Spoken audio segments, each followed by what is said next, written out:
Buenas noches. En un artículo muy importante acerca de la fotografía, Roland Barthes va a tratar de definir cuáles son las unidades mínimas para el caso del funcionamiento semiótico de la fotografía. En la década de los 60, casi ningún autor estaba comentando acerca de la fotografía porque consideraban que la fotografía era un arte menor y que no tenía mucha importancia. Roland Barthes, en el caso de Francia, va a ser uno de los primeros autores que se va a ocupar del caso de la fotografía, así como la norteamericana Susan Sontag. Del año de 1960 aparece el artículo de El mensaje fotográfico, y en este artículo de El mensaje fotográfico se va a convertir en uno de los artículos más relevantes para estudiar lo que tiene que ver con la fotografía y también lo que quiere que ver con la imagen. Para Roland Barthes, la semiología siempre va a funcionar como un sistema en donde todas estas partes estarían integradas dentro de ese sistema. Y también va a manejar uno de los problemas principales, es que en la década de los 60 se veía la fotografía como algo natural, como algo que no estaba manipulado, y Roland Barthes va a tratar de demostrar todo lo contrario. La fotografía no es natural, es completamente artificial, casi al grado de que constituye una retórica, un artificio, y esta retórica y este artificio principalmente va a estar dado por condiciones tecnológicas, por condiciones históricas y por condiciones culturales. Vamos a ver un video que nos habla acerca de lo más relevante del artículo de Roland Barthes. Vamos a avanzar sobre el segundo texto de Roland Barthes. Si ustedes vinieron trabajando con retórica de la imagen, el texto del análisis de Panzani, van a ver que ese texto habla sobre la fotografía publicitaria. Este segundo texto habla sobre la fotografía periodística. Lo que nos interesa a nosotros y a nosotras es la parte de procedimientos de connotación, que es uno de los apartados.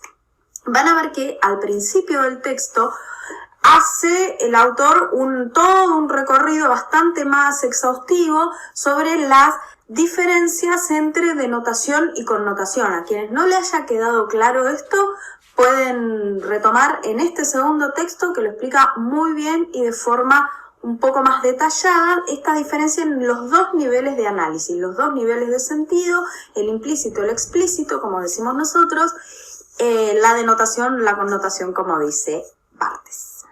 Pero bien, lo que vamos a abordar ahora es la parte de procedimientos de connotación. ¿Qué son los procedimientos de connotación? Bueno, son determinadas herramientas que tiene la fotografía, por eso es muy importante tener en cuenta que cuando estamos hablando de estos procedimientos estamos hablando de imagen fotográfica. Decimos, elementos, son herramientas propias de la fotografía, ¿para qué? Para lograr vehiculizar determinadas connotaciones. Son 6 los procedimientos y vamos a ver cuáles son. Son 6 los procedimientos y vamos a ver cuáles son. El primero es el trucaje. Para nosotros y nosotras del siglo XXI, una foto trucada es el pan nuestro de cada día. El momento en el que Barthes escribió este texto, no era tan fácil trucar una foto. Esta fotografía que están viendo es la fotografía de la cual habla el texto. Lo que estamos viendo acá es un trucaje. Esta fotografía, esto fue un fotomontaje, si lo ven, ahí están las originales, en las cuales aparece un líder comunista, el brother, no es Aníbal Fernández, pero se parece. Es un líder comunista, el brother, que está como hablando con Joseph Tiding, que era un senador demócrata. En realidad creo que no recuerdo en este momento si fue el New York Times o el Washington Post que trucó y publicó esta fotografía, y ese trucaje fue leído en el momento en el cual se hizo este montaje. Estamos hablando de 1951. Pensemos que en 1951 estamos en plena Guerra Fría, ¿sí? La Segunda Guerra terminó hace muy poquito, el mundo bipolar, dividido entre el este y el oeste, entre Estados Unidos y la Unión Soviética. Y entonces, en Estados Unidos, se inició con el macartismo toda una cacería de brujas, ¿sí? Cualquier cosa que oliera a comunismo era realmente perseguida con mucha ferocidad. Entonces, que aparezca en un periódico, han visto las operaciones de prensa, ¿sí? Están todo el tiempo en todos lados. Que aparezca en un periódico este trucaje de un líder comunista hablando con un senador norteamericano, fue leído ese trucaje, la connotación que apareció fue como la de un acercamiento al comunismo por parte de este senador. Esta fotografía le costó la banca al senador Taidí. Bien, acá tenemos trucajes mucho más evidentes, ¿sí? Y entonces nosotros y nosotras lo que vemos es que justamente la connotación que se quiere mostrar, que se quiere lograr, ¿por dónde pasa? En estas fotografías pasa por el trucaje, al igual que la fotografía periodística que vimos recién. Segundo procedimiento de connotación, la pose. El procedimiento de connotación por excelencia. Todos nosotros y nosotras, cuando somos advertidos de que vamos a ser fotografiados, posamos, ¿sí? ¿Posamos para qué? Para que quien lea esa fotografía lea determinada cuestión en nuestra pose. Si nosotros posamos de determinada manera, será para que piensen de nosotros qué lindo, qué linda, qué simpático, qué transgresor, qué lo que sea en esa pose. Esta es la fotografía de la que habla el texto, ¿sí? Es una fotografía de Kennedy que justamente la connotación pasa por esa pose que connota, y connota espiritualidad, esperanza, ¿sí? Recogimiento, juventud, etc. Acá tenemos dos fotografías también cuyo procedimiento de connotación particular es la pose. También en una es de un político y otra no, de una modelo, ¿sí? Pero si nosotros tuviésemos que decir por dónde pasa lo que connota principalmente en estas fotografías, si bien aquí hay otros procedimientos de connotación interviniendo, el principal es la pose. Procedimiento de connotación objetos. Acá vamos a hacer una aclaración. No cualquier fotografía de un objeto tiene el procedimiento de connotación objetos, sino que es incluir determinados objetos que ya están investidos de algún tipo de significación social. ¿Para qué? Para que connoten en la fotografía. Los anteojos son objetos muy discentes. Los anteojos están muy asociados o a la intelectualidad o a la vejez, ¿sí? Son objetos muy característicos de determinadas connotaciones. Entonces, si yo los incluyo en la fotografía, puede ser que sea con una intencionalidad para connotar alguna cuestión, ¿sí? En este caso, por ejemplo, los intelectuales se los fotografía delante de sus bibliotecas. ¿Por qué? Porque ese marco del libro... Yo quiero aclarar una cosa. Jamás puedo tener la biblioteca tan ordenada como Piña, pero bueno, capaz que alguien se la ordena, qué sé yo.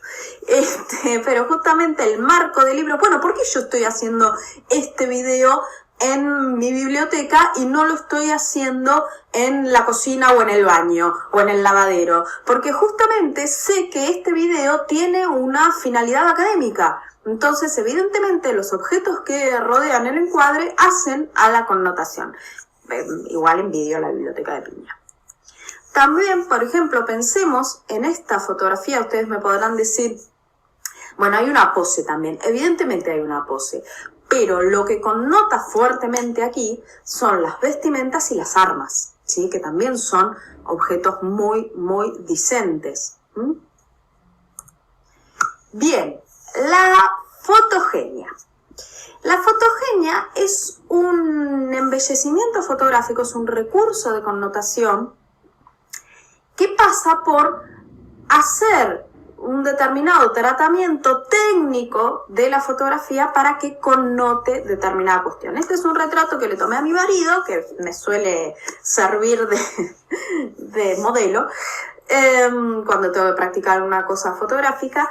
¿Pero por qué? Imaginémonos que este retrato tomado con una luz de tubo fluorescente iba a parecer que estaba en la FIP, ¿sí? Realmente el embellecimiento fotográfico pasa por el tratamiento de iluminación en este caso. Entonces, cuando tenemos fotos con procedimiento de connotación de fotogenia, cuando justamente usamos con intencionalidad la luz o el blanco y negro o determinada cuestión como para que esa imagen connote alguna cosa. Pasa acá la connotación mucho más por la fotogenia que por la pose.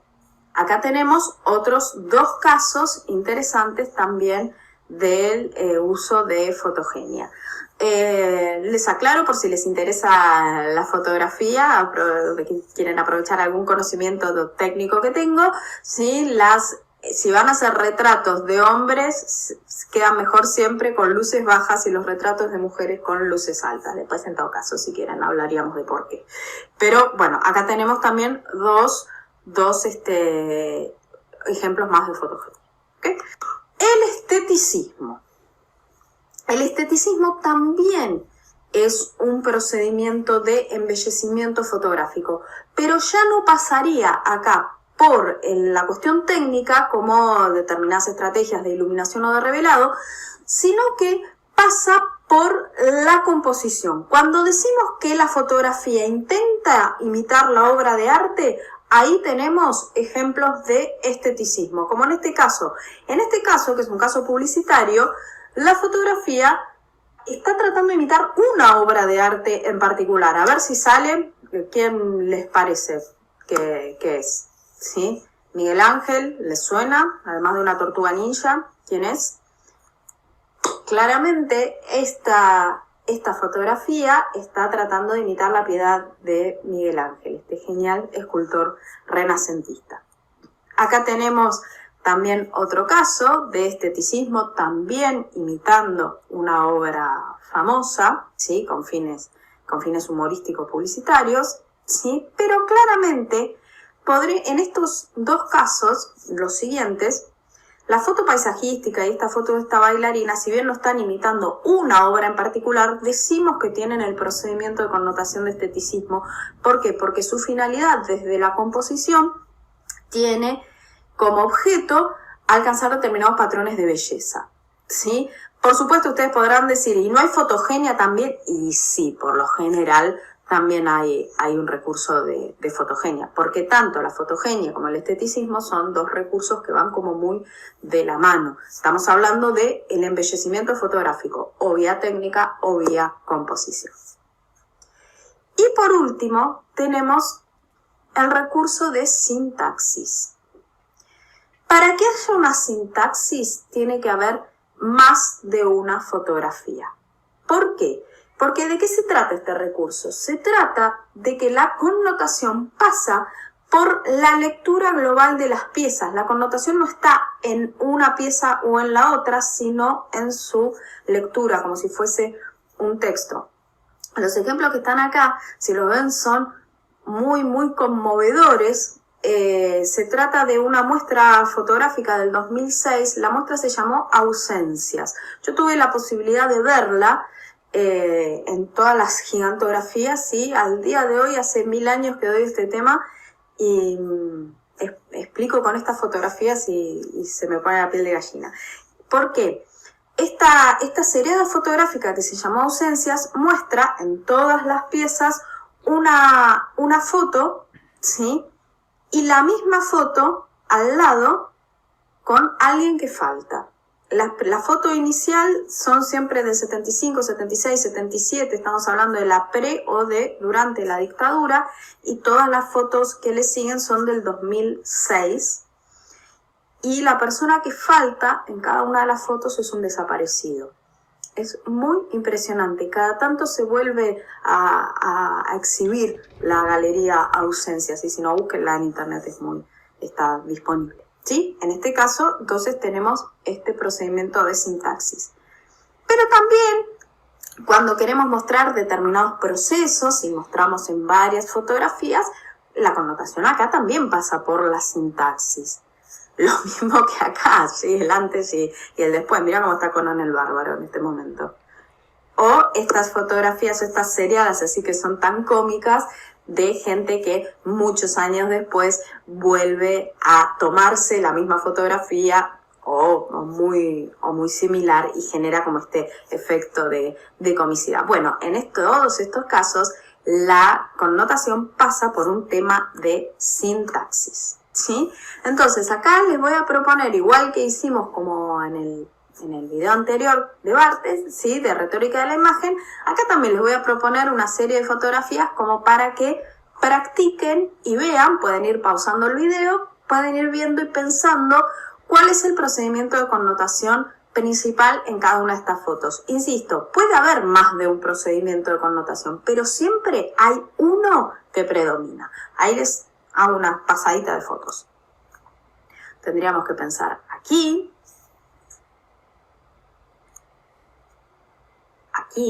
a estas fotografías hicimos referencia del video anterior.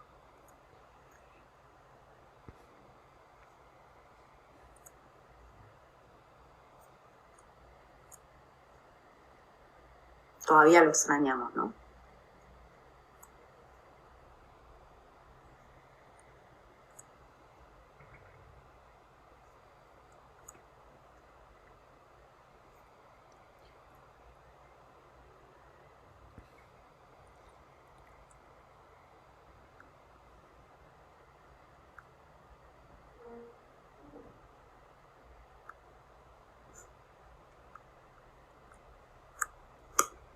Bueno, espero que haya servido de apoyo para la lectura del texto El mensaje fotográfico de Roland Barthes. Bueno, estamos viendo cómo Roland Barthes, a través de hablar de la fotografía, va a encontrar 6 procedimientos de connotación muy importantes para crear el significado, el sentido, la significación de las diversas fotografías. Pero en otro artículo de 1964, que se llama La retórica de la imagen, también Roland Barthes va a querer ver cómo la semiótica de la imagen no solamente obedecería a estos procedimientos técnicos, sino también va a obedecer a otros factores que serían de tipo histórico, de tipo cultural, de tipo estético. Entonces la fotografía va a ser todo un sistema que va a estar integrado con todo su contexto social.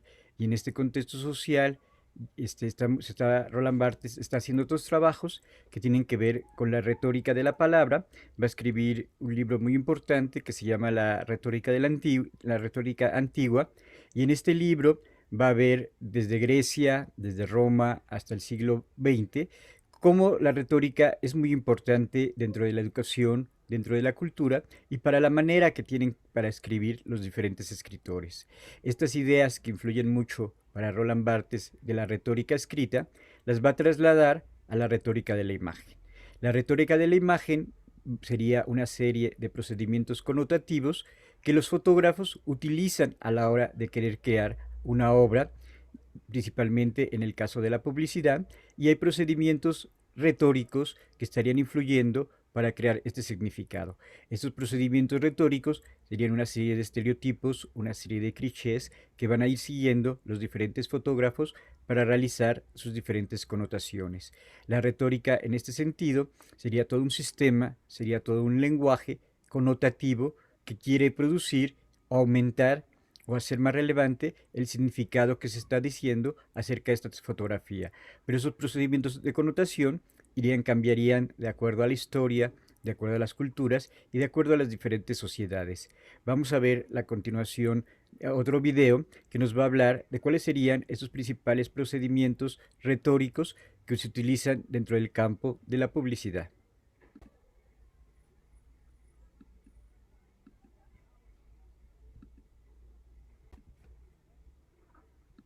Sobre un texto muy famoso, créanme, que se llama Retórica de la imagen. Es de Roland Barthes y vamos a abordarlo, ¿sí?, desde un costado de análisis de la imagen, ¿sí? Lo primero que vamos a pensar es en los términos de la retórica, porque el texto se llama Retórica de la imagen. Una cosa importante para saber es que este texto pertenece a un libro bastante más grande que se llama Lo obvio y lo obtuso, que este autor lo publicó en 1964.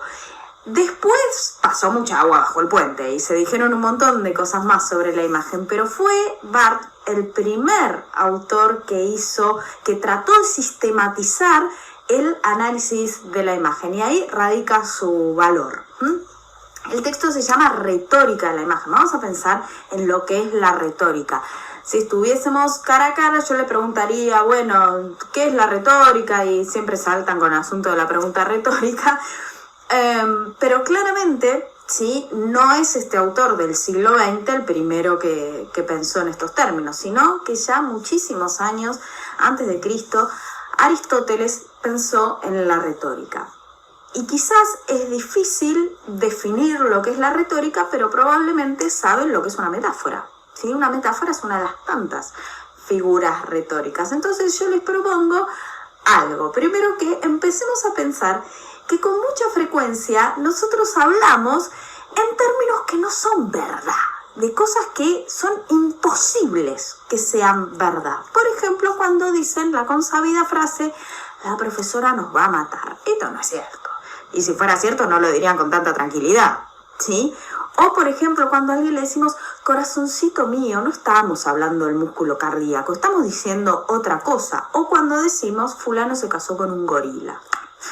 A ver, cuando usamos este tipo de frases, sabemos en algún punto que no deben ser leídas literalmente. Hay algo en la construcción de la frase que nos dice que esto no debe ser leído literalmente. Por ejemplo, esta última frase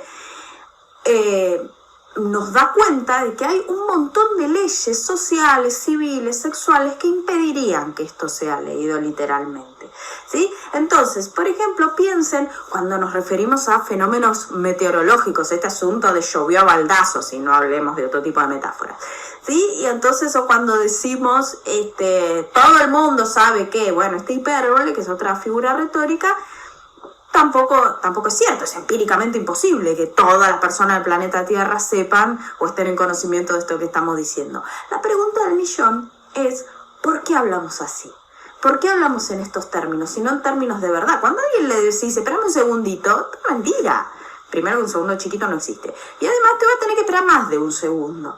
Pero entonces, ¿por qué le decimos espérame un segundito en lugar de decir espérame 12 minutos 42 segundos?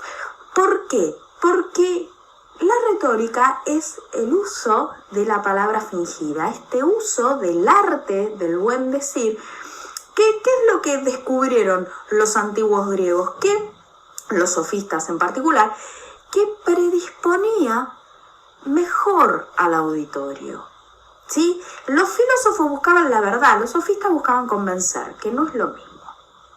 Entonces, lo que vamos a decir es que frente a cualquier expresión retórica, pensemos en esta última, fulano se casó con un gorila.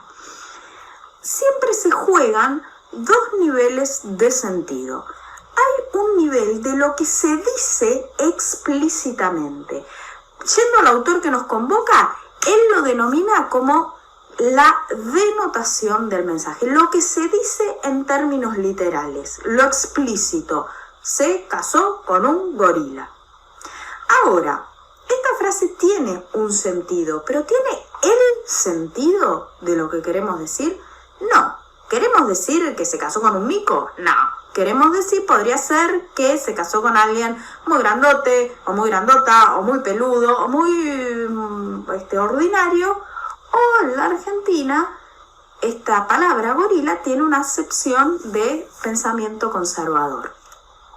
Entonces, siempre frente a la expresión retórica tenemos algo que se mueve a nivel de lo que se dice literalmente, y hay algo que está en otro nivel, en el nivel de lo implícito. Lo implícito es la connotación, cosa que nos importa muchísimo para abordar a este autor. Lo que vamos a decir es que la publicidad es el reino de la retórica. ¿Por qué? Porque sabemos que cuando vemos una publicidad no la tenemos que juzgar en términos de verdad. Nadie va a estar lavando y esperar que Mr. Músculo venga a ayudarte. No, evidentemente no, entramos en ese juego. ¿Y por qué la publicidad es el reino de la retórica? Claramente porque hay un montón de productos que si se los mostrara explícitamente en lo que hacen y en su función son invendibles, porque es un tabú. Por ejemplo, imaginémonos las publicidades de tampones, laxantes, antihemorroidales, imagínate mostrarlos en términos de verdad. Entonces, como no se puede, se llega a estas metáforas, ¿sí? ¿Para qué? Como dijimos antes, para predisponer mejor al auditorio. Entonces, bien, acá vamos a entrar de lleno en el famosísimo texto Retórica de la Imagen. Es el recontrafamoso estudio de la publicidad de los fideos Panzani. Roland Barthes lo que hizo fue analizar esta pieza que estás viendo, esta o esta, no sé dónde voy a poner la cámara después, ¿sí? O esta, qué sé yo. Es el análisis de esta pieza en particular. Y si nosotros y nosotras mostráramos esta pieza, saliéramos a la calle y preguntáramos, bueno, a ver, ¿de qué está compuesta esta imagen? Probablemente la mayoría de la gente, si los guiamos más o menos, nos dirían, bueno, hay palabras y hay imagen. Entonces estaríamos hablando de dos sustancias significantes, digamos, dos sustancias que tienen sentido, palabra e imagen. La novedad de este texto es que él dice hay tres mensajes, no solamente la palabra y la imagen, sino que la imagen la podemos descomponer. Entonces, lo que aparece en Retórica de la Imagen son los famosos tres mensajes: el mensaje lingüístico, el mensaje icónico denotado y el mensaje icónico connotado. El mensaje lingüístico está dado por la palabra, ¿sí? Por todas las palabras que aparecen en la pieza. Si nosotros miramos este aviso, ¿dónde hay palabras? Hay palabras en las etiquetas, hay palabras en la leyenda inferior. Y yo, para poder decodificar el mensaje lingüístico, necesito las famosas competencias lingüísticas. Necesito saber leer y, en este caso, dominar el idioma, que es francés. No está de más el dato que te estoy tirando, Susana y Mabel y Raúl. Está en francés porque es una publicidad francesa. Dato importantísimo porque van a ver que el autor habla de la italianidad de esta imagen. Entonces, por un lado tenemos todas las palabras, pero por el otro lado tenemos los dos mensajes de la imagen. La imagen en su sentido denotado y la imagen en su sentido connotado. O sea, estos niveles de los que hablábamos hace un ratito, de lo explícito y de lo implícito. Muy bien, pero vamos al mensaje lingüístico. El mensaje lingüístico, vamos a pensar en las palabras que acompañan a una pieza. Y este método, Roland Barthes dice que se puede aplicar a cualquier imagen con texto. Se las puede analizar, como lo hizo él. Cualquier imagen fotográfica con texto puede ser sometida al análisis que hizo el autor. Entonces, lo que explica es que hay dos funciones que puede cumplir el texto. Una es la llamada función de anclaje y la otra es la llamada función de relevo. ¿En qué se diferencia? Muy fácil. La función de anclaje es la que le aporta el sentido a la imagen. Es decir, ¿cuándo un texto tiene función de anclaje? Cuando realmente en el texto aparece el sentido que se le quiere dar. Por ejemplo, si nosotros miramos esta imagen, abajo, si no les mostrara ningún texto, les diría, bueno, ¿qué pasó acá? Y entonces ustedes me podrían decir, bueno, los alumnos están dormidos, están aburridos, hubo un atentado terrorista y están todos muertos. Y en realidad, si nosotros leemos el anclaje, dice: nuevo Ice Silver 200 gramos, el papel más pesado de Aerowings. ¿Sí? Entonces, es este texto que le termina dando el sentido a la imagen. Barthes dice, como la imagen es polisémica, es decir, que tiene muchos significados, acá podríamos empezar a hablar sobre un detalle importante. Para yo decodificar texto, decodificar palabras, necesito conocer un código. Necesito conocer ese código lingüístico y tener la habilidad de leer.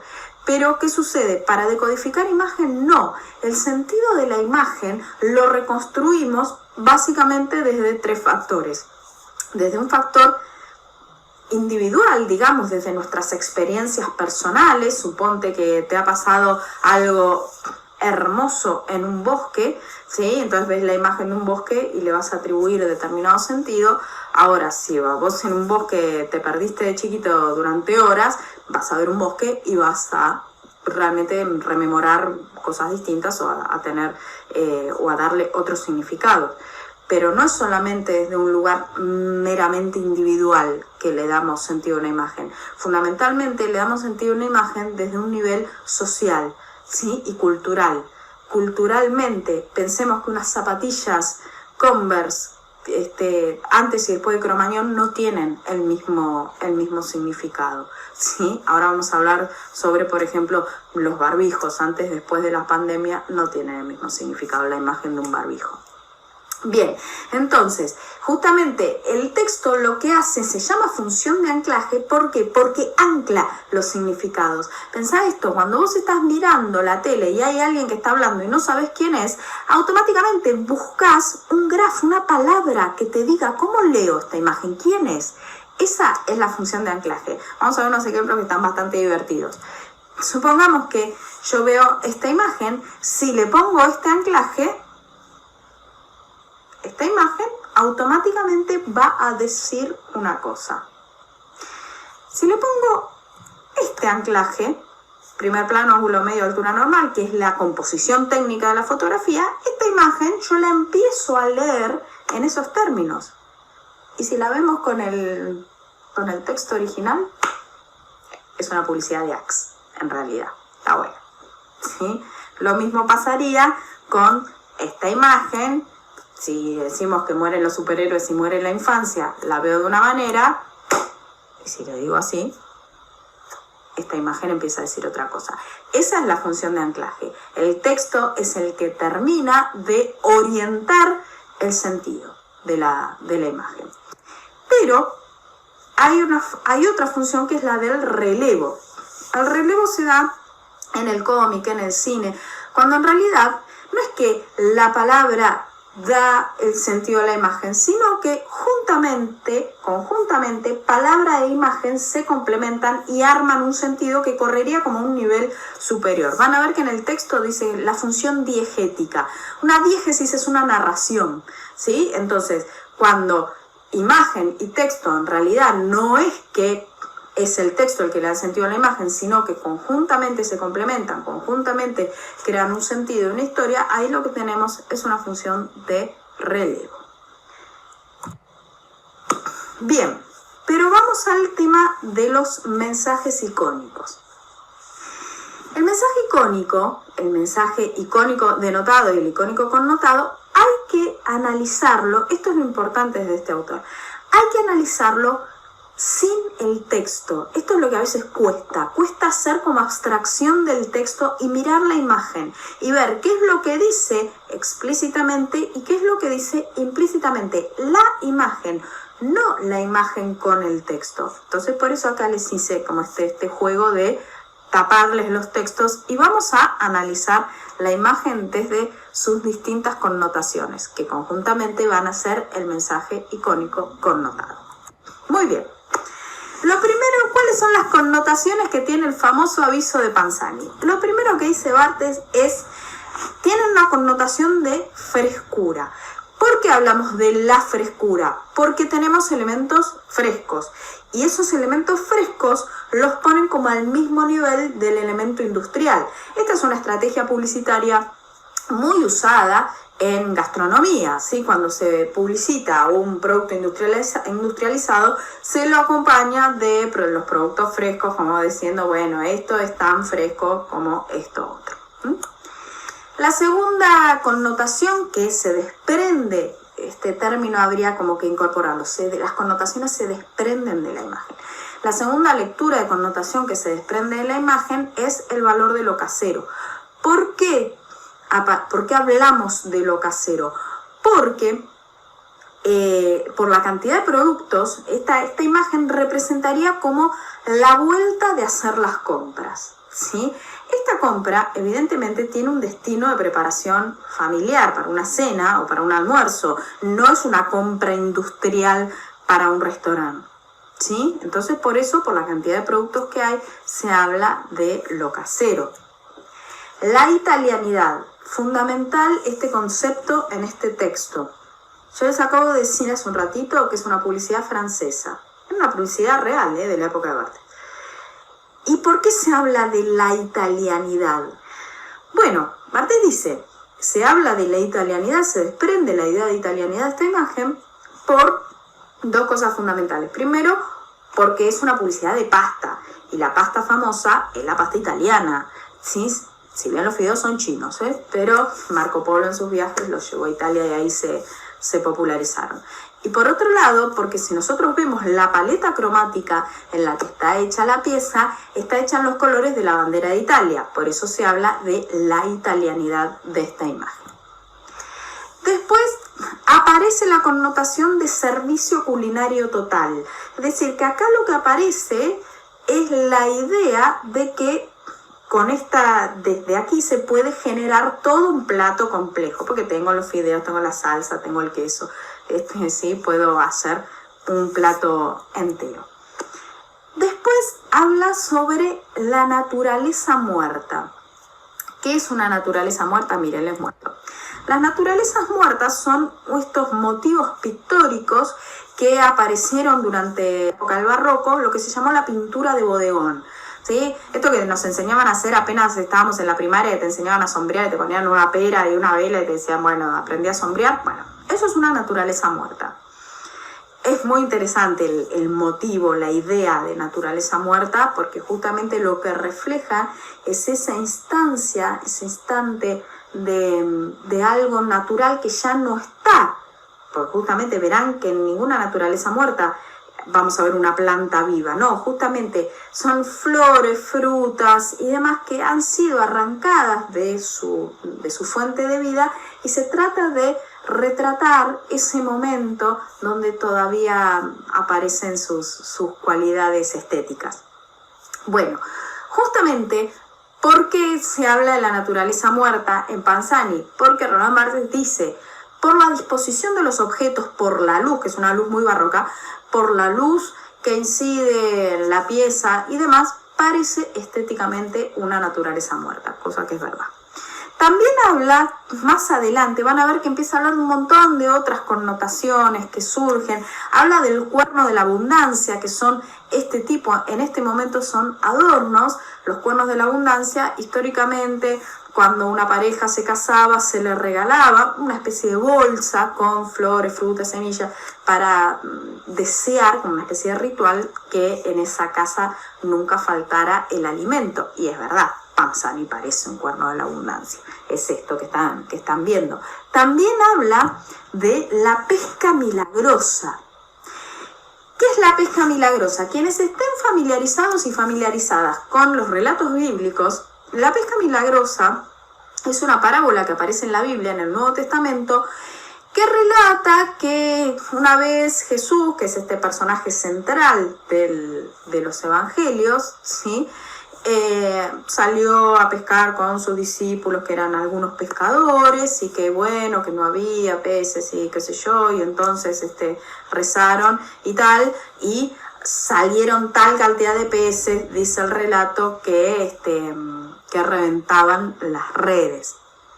Justamente por esta bolsa de red así reventando de productos, Barthes dice la pesca milagrosa. Hoy por hoy nosotros podríamos hacer otras lecturas de connotación que quizás Barthes no encontró, ¿sí? Que es, podríamos decir, tiene cierta connotación de ecología, porque esa bolsa no es la bolsa de polietileno, sino que es una bolsa reutilizable. Pero como este discurso no estaba en boga en 1964, cuando fue escrito este texto, esa lectura de connotación no aparece. Vamos a hacer algunas aclaraciones muy importantes sobre el mensaje icónico connotado, porque obviamente lo que van a tener que hacer ustedes, mi querido público que está del otro lado, que son alumnos y alumnas, es hacer un análisis como hizo Barthes, pero de otra pieza.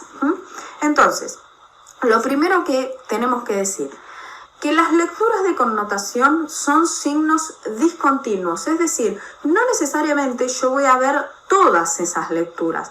Quizás en Panzani puedo advertir lo de la italianidad, pero desconozco lo del cuerno de la abundancia o no puedo ver lo de la naturaleza muerta.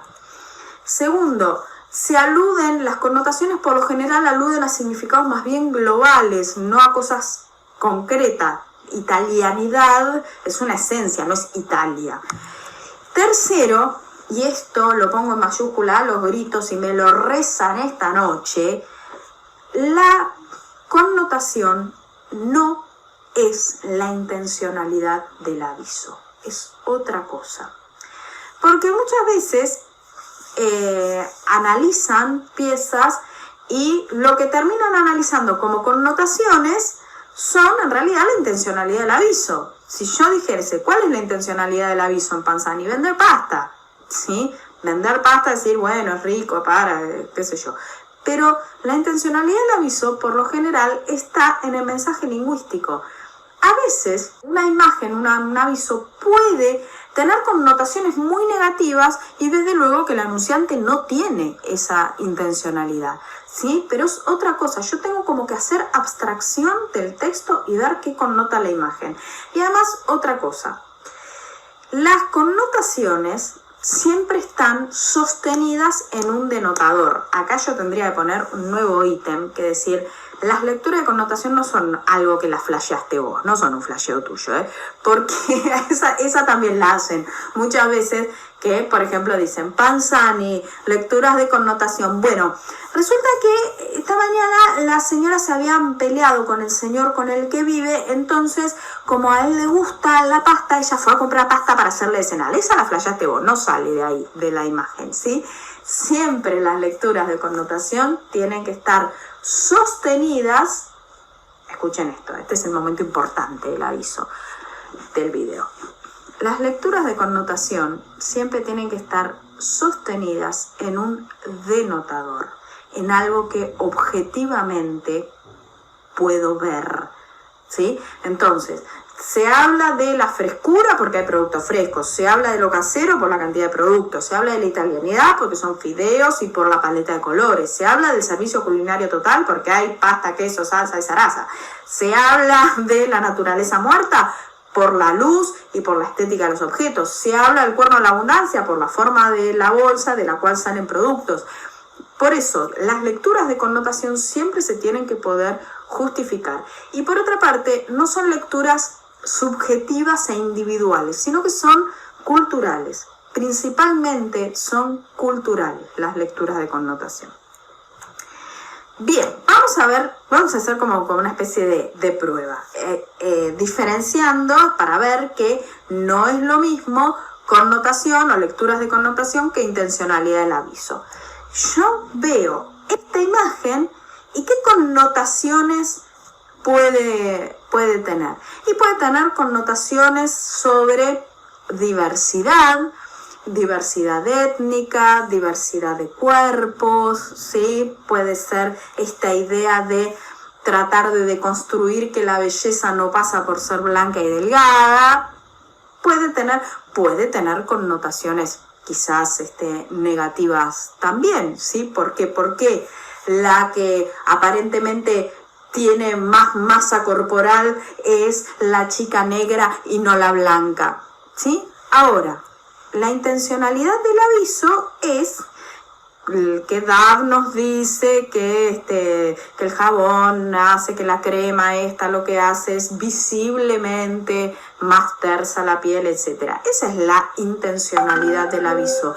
Pero tiene connotaciones, pero puede tener connotaciones negativas también, ¿sí? Porque, por ejemplo, ¿por qué la chica negra está del lado de la piel más agrietada y fea y la chica blanca de la piel linda?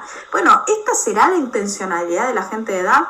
Obvio que no, ¿sí? Pero sí puede ser una lectura de connotación que se desprenda del aviso. Muy bien. Entonces ahora, habiendo entendido lo que es el mensaje icónico connotado, que es este conjunto de lecturas implícitas y culturales que se desprenden de la imagen, entonces, ¿qué es el mensaje icónico denotado? Bueno, el mensaje icónico denotado es ni más ni menos que este mensaje descriptivo. Me están sonando los teléfonos, perdón. Entonces ahora nos vamos a centrar en el mensaje icónico denotado. ¿Qué sería? Si entendemos lo que es la denotación, podemos decir que el mensaje icónico denotado es este mensaje descriptivo, en algún punto privativo de la imagen sin sus lecturas de connotación. Es como si yo pudiese tomar la imagen, pelarle todas las connotaciones y hacer una descripción muy, entre comillas, objetiva de lo que se está viendo, sin mediar por la cultura. Es bastante complejo porque si yo digo, bueno, mensaje icónico denotado en Panzani, y ustedes me dicen, bueno, una bolsa, 2 paquetes de fideos, ya saber lo que son fideos es cultural. Pero bueno, vamos a suponer que si decimos es un fondo rojo, liso, de mediana luminosidad, con una bolsa de la cual salen 2 paquetes de fideos, una lata, un tomate, etc. Este sería el mensaje icónico denotado, que Roland Barthes dice es privativo de la fotografía porque en realidad, ¿sí? Este modelo objetivo puede darse únicamente si está garantizada la objetividad de una cámara fotográfica y no de alguien que lo ha dibujado. En fin, ¿sí? Este sería el mensaje icónico denotado. Muy bien, vamos a hacer algunas pruebas. Yo les voy a proponer algunas imágenes y ustedes van a pensar cuál es la imagen denotada y cuál sería la imagen connotada. ¿Sí? Las voy a ir pasando esto a modo de prueba para que puedan ir practicando.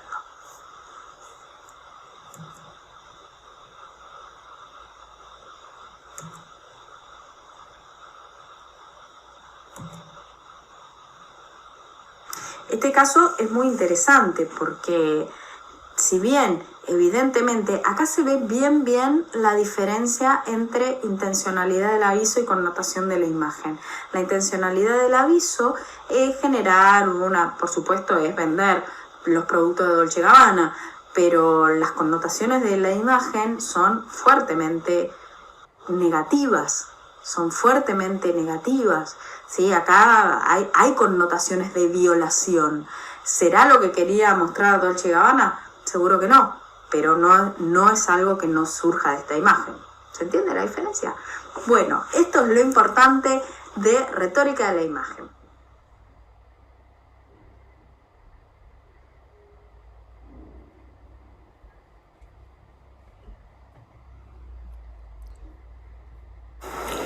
Buenos días, ¿cómo están amigos, amigas?